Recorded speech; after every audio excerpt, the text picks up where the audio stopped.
Welcome to homemade recipes Tamil. இந்த வீடியோவை பார்த்து உங்களுக்கு பிடிச்சிருந்ததுன்னா மறக்காம லைக் பண்ணுங்க. நம்ம சேனலை ஃபர்ஸ்ட் டைம் பார்க்கக்கூடியவங்க கண்டிப்பாக சப்ஸ்கிரைப் பண்ணுங்க. Soya sauce, chilli sauce, spring onion எதுவுமே யூஸ் பண்ணாமல் வீட்டில் இருக்கக்கூடிய பொருட்களை வச்சு நல்ல ஒரு டேஸ்டியான சிக்கன் ஃப்ரைட் ரைஸ் ரெசிபி இன்றைக்கி நம்ம பண்ண போகிறோம். பார்க்குறதுக்கு பிரியாணி மாதிரி இருக்கக்கூடிய இந்த சிக்கன் ஃப்ரைட் ரைஸ் ரெசிபி சாப்பிட்றதுக்கும் அவ்வளோ டேஸ்ட்டாக இருக்கும்.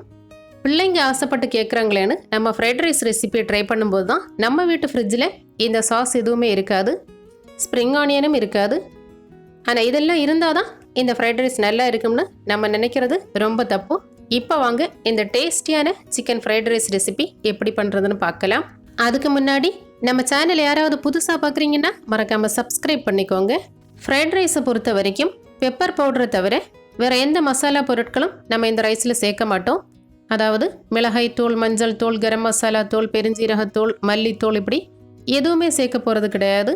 ப்ளைனாக தான் இந்த ஃப்ரைட் ரைஸ் பண்ணுவோம்.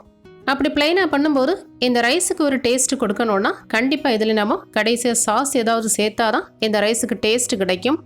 ஆனால் நம்ம கையில் இந்த சாஸ் எதுவுமே ஸ்டாக் இல்லைன்னா நம்ம வீட்டிலேயே இந்த சாஸ் ரெடி பண்ணலாம். இதுக்கு ஒரு பெரிய பழுத்த தக்காளி, பாதி வெங்காயம், 3 பல் பூண்டு, 4 வத்தல் மிளகாய், 4 கிராம்பு எடுத்து வச்சுருக்கேன். ஃபஸ்ட்டு வேலையாக இந்த தக்காளி மூழ்கக்கூடிய அளவுக்கு ஒரு பாத்திரத்தில் தண்ணி எடுத்து இது எல்லாத்தையும் இந்த பாத்திரத்தில் சேர்த்து நம்ம ஸ்டவ்வில் வச்சு கொதிக்க விடலாம். ஒரு கொதி வந்ததும் ஸ்டவ் ஆஃப் பண்ணி இதை ஆற வச்சுட்டு இந்த தக்காளியில் இருக்கக்கூடிய தோலையெல்லாம் நீக்கி நம்ம அரைச்செடுக்க போகிறோம். ஃபஸ்ட்டு இந்த தண்ணியை கொதிக்க வைக்கலாம். இந்த தண்ணி கொதி வாரதுக்குள்ளால நம்ம இந்த ஃப்ரைட் ரைஸ் ரெடி பண்ணுறதுக்கான பாஸ்மதி ரைஸை அளந்து கழுவி எடுத்து ஊற வைக்கலாம். இன்றைக்கி நான் எடுத்துருக்கக்கூடிய பாஸ்மதி ரைஸ் தாவத் பாஸ்மதி ரைஸ் தான். இந்த மாதிரி நீளமாக இருக்கக்கூடிய பாஸ்மதி ரைஸில் நம்ம ஃப்ரைட் ரைஸ் ரெடி பண்ணும்போது பார்க்குறதுக்கு நல்ல அழகாக இருக்கும். மற்றபடி நீங்கள் எந்த பாஸ்மதி ரைஸ் யூஸ் பண்ணி வேணாலும் இந்த ஃப்ரைட் ரைஸ் ரெடி பண்ண முடியும். இப்போ இந்த பாஸ்மதி ரைஸை நல்லா சுத்தமாக கழுவி எடுத்து தண்ணியில் ஊற வச்சாச்சு. இது ஒரு பக்கம் இருக்கட்டும். இந்த பக்கம் பார்த்திங்கன்னா நம்ம வேக வச்சுருந்த இந்த தக்காளி, வெங்காயம், வத்தல் மிளகாய் எல்லாம் வெந்தாச்சு. ஒரு கொதி வந்ததும் ஸ்டவ் ஆஃப் பண்ணி இதை அப்படியே ஒரு கரண்டியால் கோரி ஒரு பிளேட்டில் வச்சு ஆற விடலாம். ஆறுனதுக்கப்புறமா இந்த தக்காளியில் இருக்கக்கூடிய தோலை நீக்கி நம்ம இதை அரைச்செடுக்க போகிறோம். அது எப்படி அரைக்கிறதுன்னு வீடியோவை ஸ்கிப் பண்ணாமல் கம்ப்ளீட்டாக பாருங்கள்.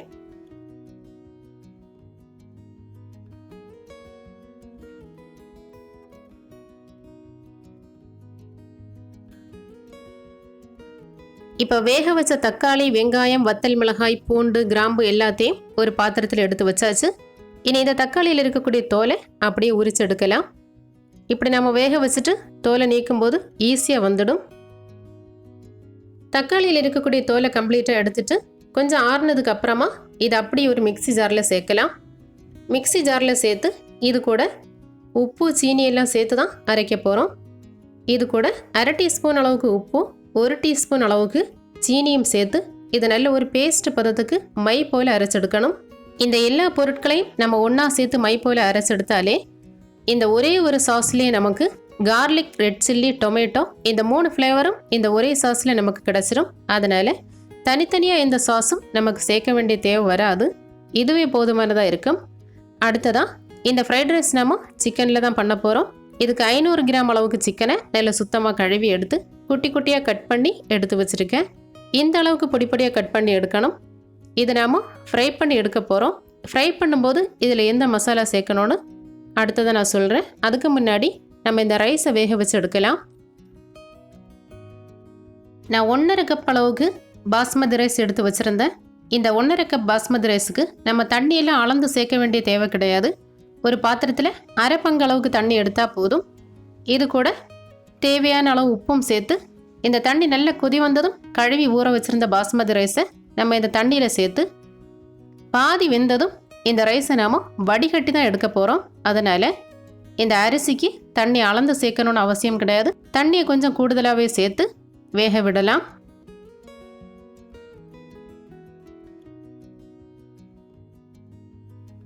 அடுத்ததாக இந்த ரைஸ் வேக வைக்கும்போது 1 டீஸ்பூன் லெமன் ஜூஸ் சேர்க்கலாம். இந்த லெமன் ஜூஸ் சேர்க்கும்போது இந்த ரைஸ் நல்ல உதிர் உதிராக பூ போல் இருக்கும். அடுத்ததாக 2 டீஸ்பூன் போல் தேங்காய் எண்ணெயும் சேர்த்து வேக விடலாம். இந்த எண்ணெய் சேர்க்கும்போது அரிசி ஒன்றோட ஒன்று ஒட்டாமல் தனித்தனியாக இருக்கும். அதுக்கு வேண்டி தான்.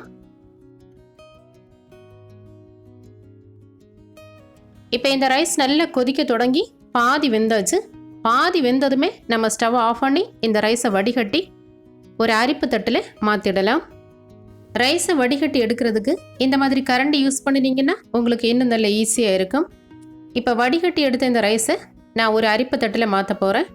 எல்லா ரைஸையும் வடிகட்டி எடுத்ததுக்கப்புறமா இந்த அரிப்பு தட்டை நம்ம மூடி போட்டு அப்படியே வச்சிடணும். அப்போ இந்த ரைஸ் என்ன ஆகும்னா இந்த சூடில் இருந்தே இன்னும் பாதி வெந்துடும். அப்போ தான் நமக்கு ஃப்ரைட் ரைஸ் வைக்கிறதுக்கு கரெக்டான அளவில் இந்த ரைஸ் குக் ஆகி இருக்கும். நம்ம தண்ணியிலே போட்டு 3/4 பாகம் வேக வச்சு எடுத்துட்டோம்னா திரும்ப இந்த சூடில் இருந்து 1/4 பாகம் வெந்து ரைஸை நம்ம ஃப்ரை பண்ணி எடுக்கும்போது உடஞ்சி போயிடும். அப்படி உடஞ்சி போகாமல் இருக்கணும்னா இதே போல் பாதி வெந்ததும் எடுத்து ஒரு அரிப்பு தட்டில் போட்டு மூடி போட்டு அப்படியே வச்சிடணும். நான் திரும்ப இந்த ரைஸை ஃப்ரை பண்ணி எடுக்கும்போது இந்த ரைஸ் எந்த அளவுக்கு குக் ஆகிருக்குன்னு உங்களுக்கு காட்டித்தரேன். அடுத்ததாக நம்ம இந்த சிக்கனை ஃப்ரை பண்ணி எடுக்க போகிறோம். இதுக்கு ஒரு கடாயில் கொஞ்சமாக எண்ணெய் சேர்த்து இந்த எண்ணெய் சூடானதும் இதில் 1 டீஸ்பூன் அளவுக்கு பொடி பொடியாக கட் பண்ணி எடுத்த பூண்டு சேர்க்கலாம். அடுத்ததாக 1 டீஸ்பூன் அளவுக்கு பொடி பொடியாக கட் பண்ணி எடுத்த இஞ்சி சேர்க்கலாம். இனி இது கூட கொஞ்சமாக, அதாவது ஒரு சின்ன துண்டு அளவுக்கு கேப்சிகம் சேர்த்தா போதும். அடுத்ததாக இது கூட கார்லிக், டொமேட்டோ, ரெட் சில்லிஸ் எல்லாம் சேர்த்து அரைச்சி வச்சுருந்த இந்த சாஸில் 5 டீஸ்பூன் போல் சேர்க்கலாம். நம்ம இந்த சிக்கன் ஃப்ரை பண்ணுறதுக்கு இந்த ஒரே ஒரு மசாலா தான் யூஸ் பண்ண போகிறோம். இனி இது எல்லாத்தையும் இந்த எண்ணெயிலே லைட்டாக வதக்கி விட்டுட்டு இது கூட நம்ம சிக்கன் சேர்க்க போகிறோம். இனி மிச்சம் இருக்கக்கூடிய சாஸை நம்ம மூடி போட்டு அப்படியே வைக்கலாம். கடைசியாக நம்ம ரைஸில் இந்த சாஸ் சேர்க்க போகிறோம். இப்போது எண்ணெயில் இந்த சாஸும் கார்லிக், ஜிஞ்சர்லாம் சேர்த்து நல்லா வதக்கி விட்டாச்சு. லைட்டாக இதோட பச்சை வாசனை போனதும் இது கூட கட் பண்ணி க்ளீன் பண்ணி வச்சுருந்த சிக்கனையும் சேர்த்து இந்த சிக்கனுக்கு தேவையான அளவு உப்பும் சேர்த்து நல்லா இதை ஃப்ரை பண்ணி எடுக்க போகிறோம். ஒரு தடவை இந்த மாதிரி எல்லாத்தையும் மிக்ஸ் பண்ணி விட்டுட்டு மூடி போட்டு வேக விட்டால் போதும். அடிக்கடி மூடி ஓப்பன் பண்ணி ஒரு தடவை கலந்து விட்டுட்டோம்னா இந்த சிக்கனில் இருக்கக்கூடிய மசாலா எல்லாம் நல்லா ட்ரை ஆகி சிக்கனும் நல்லா வெந்துடும். நல்லா ட்ரை ஆனதுக்கப்புறமா நம்ம இறக்கிடலாம்.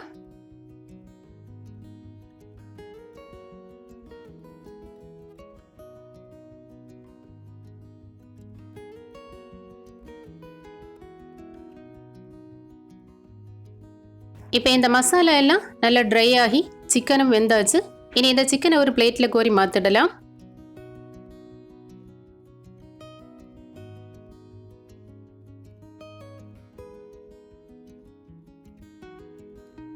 இப்போ இந்த சிக்கனை நம்ம நிறைய எண்ணெய் சேர்த்து பொரிச்செடுக்காமல் கொஞ்சமாக எண்ணெய் விட்டு மசாலா எல்லாம் சேர்த்து இந்த மாதிரி ஃப்ரை பண்ணி எடுத்துருக்கோம்.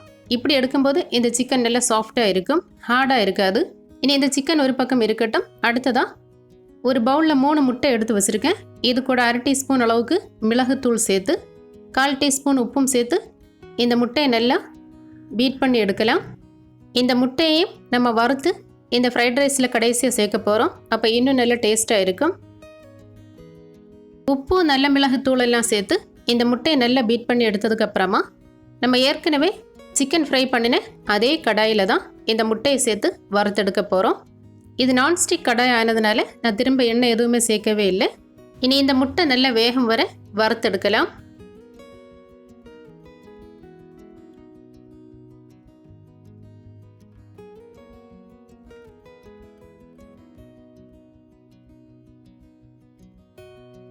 முட்டை நல்லா வெந்து இந்த அளவுக்கு வரப்பட்டதும் இந்த கடாயை இறக்கி அப்படியே ஒரு பக்கம் வைக்கலாம். அடுத்ததாக நம்ம ஃப்ரைட் ரைஸ் ரெடி பண்ணுறதுக்கு தேவையான ஒரு பெரிய கடாய் எடுத்து ஸ்டவ்வில் வைக்கலாம். இந்த மாதிரி ஒரு பெரிய கடாய் நான் எடுத்து வச்சுருக்கேன். இனி இதில் கொஞ்சமாக எண்ணெய் சேர்க்கலாம். நான் தேங்காய் எண்ணெய் தான் யூஸ் பண்ணியிருக்கேன்.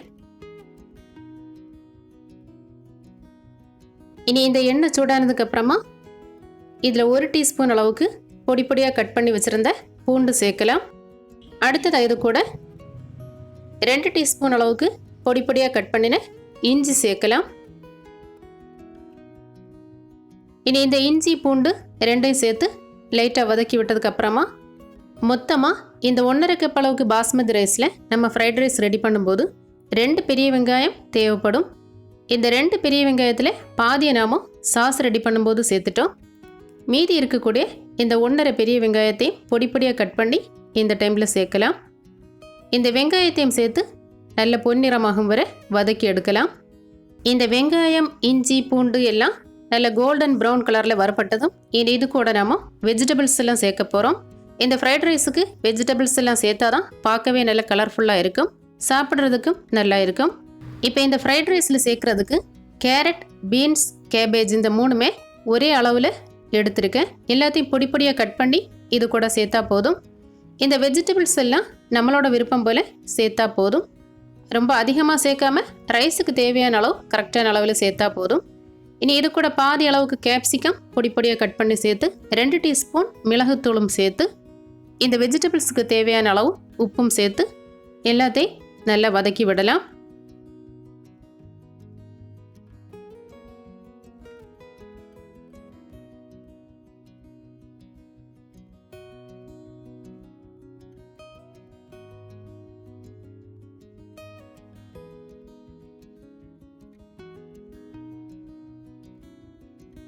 இப்போ இந்த கேரட், பீன்ஸ், கேபேஜ் எல்லாம் 3/4 பாகம் வெந்தாச்சு. இந்த டைமில் நம்ம இது கூட ரைஸ் சேர்க்கணும். நம்ம பாதி அளவுக்கு குக் பண்ணி வச்சுருந்த இந்த ரைஸ் எந்த அளவுக்கு சூப்பராக வெந்திருக்கு பார்த்தீங்களா? பூ மாதிரி இருக்கும். இதே போல் பாதி அளவுக்கு நம்ம ரைஸை வேக வச்சு எடுத்து மூடி போட்டு வச்சிட்டோம்னா இந்த ரைஸ் கரெக்டான அளவில் குக் ஆகி இருக்கும். அப்போ தான் நம்ம இது போல் ஃப்ரை பண்ணி எடுக்கும்போது ரைஸ் உடஞ்சி போகாமல் நல்ல உதிராக இருக்கும். இனி இந்த ரைஸையும் வெஜிடபிள்ஸையும் ஒன்றா சேர்த்து நல்லா மிக்ஸ் பண்ணி எடுக்கலாம். வெஜிடபிள்ஸையும் ரைஸையும் இந்த மாதிரி நல்லா மிக்ஸ் பண்ணி விட்டுட்டு கடைசியாக இதில் நாம் ஏற்கனவே ரெடி பண்ணி வச்சுருந்த இந்த சாஸை சேர்க்கலாம். இந்த சாஸும் சேர்த்ததுக்கப்புறமா எல்லாத்தையும் ஒரு தடவை நல்லா மிக்ஸ் பண்ணி எடுக்கலாம். இந்த மாதிரி ரைஸும் வெஜிடபிள்ஸும் சாஸும் எல்லாம் சேர்த்து நல்லா மிக்ஸ் பண்ணி வறுத்து விட்டதுக்கப்புறமா அப்படியே ஒரு 5 நிமிஷம் மிதமான தீயில வச்சு வேக விடலாம். ரொம்ப நேரம் வேக வைக்கக்கூடாது, தீஞ்சு போயிடும். இப்படி ஒரு 5 நிமிஷம் வேக வச்சதுக்கு அப்புறமா நம்ம ஃப்ரை பண்ணி வச்சிருந்த இந்த சிக்கனையும் இது கூட சேர்க்கலாம். அடுத்ததாக இதில் நம்ம ஃப்ரை பண்ணி வச்சிருந்த முட்டையை இது கூட சேர்க்கலாம். இந்த சிக்கனும் முட்டையும் சேர்த்ததுக்கு அப்புறமா இந்த ரைஸ் கூட எல்லாத்தையும் மிக்ஸ் பண்ணி ஃப்ரை பண்ணி எடுக்கலாம்.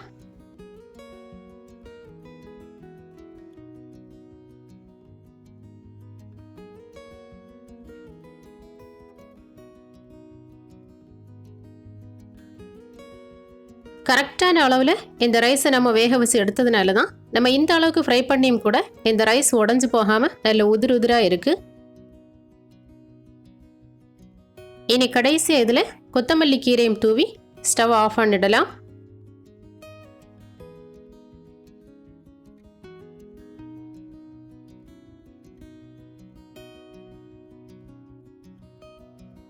அவ்வளோதான், நல்ல ஒரு டேஸ்டியான சிக்கன் ஃப்ரைட் ரைஸ் ரெடி பண்ணிட்டோம். அதுவும் ஹோம்மேட் டேஸ்ட்டில் ரெடி பண்ணியிருக்கோம். ஒவ்வொரு அரிசியும் உடஞ்சி போகாமல் எந்த அளவுக்கு சூப்பராக வெந்து பூ மாதிரி இருக்குது பார்த்தீங்களா? இந்த மாதிரி இருக்கணும். நம்ம ரைஸ் வேக வைக்கும்போது நான் சொல்லி தந்த டிப்ஸை ஃபாலோ பண்ணி அதே போல் நீங்கள் ஃப்ரைட் ரைஸ் ரெடி பண்ணினீங்கன்னா ரைஸ் உடஞ்சி போகாமல் நல்லா இருக்கும்.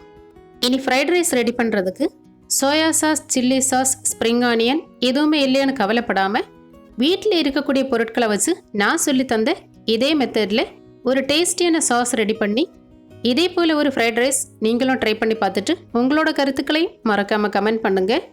இந்த ரெசிபி உங்களுக்கு பிடிச்சிருந்துன்னா, இந்த வீடியோ உங்களுக்கு யூஸ்ஃபுல்லாக இருந்துன்னா வீடியோவை மறக்காமல் உங்கள் ஃப்ரெண்ட்ஸ் அண்ட் ஃபேமிலிக்கும் ஷேர் பண்ணுங்கள். நம்ம சேனலை சப்ஸ்கிரைப் பண்ணாமல் நிறைய பேர் பார்த்துட்டு இருக்கீங்க. தயவுசெய்து சப்ஸ்கிரைப் பண்ணிவிட்டு வீடியோவை பாருங்கள். இந்த வீடியோ பிடிச்சிருந்தா வீடியோவுக்கு மறக்காமல் ஒரு லைக் பண்ணுங்கள். மீண்டும் அடுத்த ரெசிபியில் சந்திக்கலாம். தேங்க்யூ.